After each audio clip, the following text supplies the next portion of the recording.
Alright students, यहाँ पर हम बहुत ज़्यादा इंपॉर्टेंट थ्योरम पढ़ने वाले हैं जो कि है 10.2 का। थ्योरम 10.2 कहता है हमसे the length of tangents from an external point to a circle are equal. तो हम सबसे पहले एक यहाँ पर सर्कल बनाने वाले हैं, क्योंकि क्वेश्चन में बोला है सर्कल बनाने के बाद हम एक बाहर एक्सटर्नल पॉइंट बनाने वाले हैं। क्यों? क्वेश्चन में बोला है from an external point to a circle. Circle के बाहर एक एक्सटर्नल पॉइंट लगाएंगे, ठीक है। अब क्वेश्चन में बोला है इक्वल और उसके बाद बोला है टेंजेंट्स, मतलब इक्वल टेंजेंट्स बनाने हैं यहाँ से यहाँ तक और इस पॉइंट से लेकर यहाँ तक। तो इक्वल टेंजेंट्स हमें बनाना है और ये हमारे बन गए, ठीक है। यहाँ तक बातें समझ में आ गई। अब ये डायग्राम बनने के बाद हम एक कंस्ट्रक्शन लाइन बनाएंगे, जो कि ग्रीन कलर की लाइन यहाँ आपको दिख रही है, कंस्ट्रक्शन वाली लाइन है। वैसे तो पूरा ही डायग्राम आपने ही बनाना है, लेकिन यहाँ पर कंस्ट्रक्शन लाइन रहेगी ये। चलिए नामकरण करते हैं। इस पॉइंट का नाम होगा P, ऊपर हम लिखने वाले हैं Q और नीचे लिखेंगे R। आपको पता है सर्कल के सेंटर को हम हमेशा O मानते हैं। जब भी थ्योरम 10.2 का नाम सुनेंगे तो आप समझ जाना कि PQ यहाँ पर इक्वल होगा PR के। ये बात आपको मान लेनी है। मैं नहीं मानता। बेटे मानना तो सभी को पड़ेगा, क्योंकि हम यहाँ पर मैथमेटिकली प्रूव करके दिखाने वाले हैं। तो सॉल्यूशन में हम गिवन लिखेंगे कि हमारे पास एक सर्कल है जिसका सेंटर है O और दो टेंजेंट्स है PQ, PR, PQ और PR, जैसे कि आप डायग्राम में देख सकते हैं। उसके बाद हम करेंगे प्रूफ में हमें क्या करना है, PQ इक्वल्स टू PR बताना है। कंस्ट्रक्शन में हमने क्या किया, OQ, OP, OR इनको जोड़ा, तो O को Q से, O को P से और O को R से जोड़ा, OQ, OP, OR। प्रूफ में हमारे पास यहाँ पर है OQ परपेंडिकुलर है PQ के और OR परपेंडिकुलर है PR के। तो डायग्राम में यहाँ पर देखेंगे Q ऑब्वियसली 90 डिग्री बन रहा है, जैसे कि हमने आपको इंट्रोडक्शन क्लास में बताया था, और ये पॉइंट ऑफ कांटेक्ट कहलाता है, ठीक है। अगर आपने इंट्रोडक्शन क्लास नहीं देखी है हमारी, तो आपको ये बिल्कुल समझ में नहीं आएगा कि ये दोनों 90 डिग्री होंगे ही होंगे।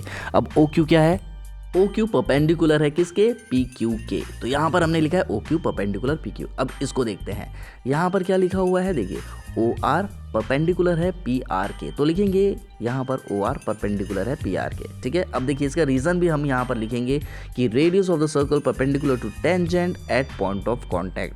आपको पता है परपेंडिकुलर टेंजेंट जब होगा तो पॉइंट ऑफ कॉन्टैक्ट पे होगा, ये हमने आपको बताया था। तो पॉइंट ऑफ कांटेक्ट यहाँ पर ये है Q पॉइंट और ये है R पॉइंट, यहाँ पर होगा आपका पॉइंट ऑफ कांटेक्ट, ठीक है। अब आगे देखते हैं।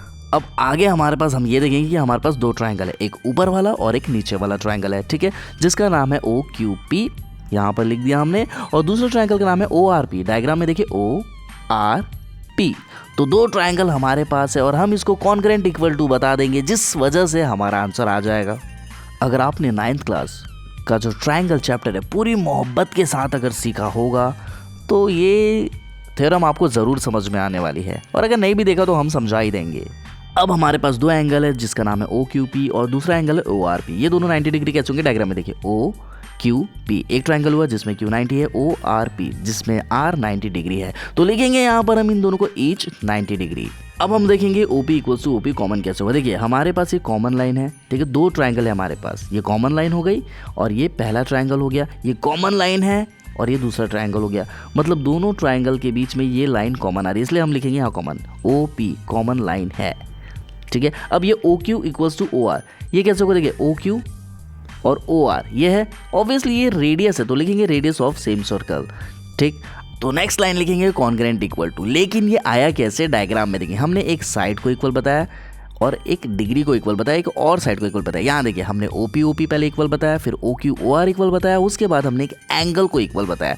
तो यहाँ पर हम क्या बोल रहे हैं, कॉन्करेंट इक्वल टू आ गया। ट्रायंगल OQP ऊपर वाला triangle, concurrent equal to triangle ORP बोले तो नीचे वाला ट्रायंगल, इसको हमने इक्वल बताया बाय RHS। R बोले तो राइट एंगल, H बोले तो हाइपोटेनियस, S बोले तो एक साइड।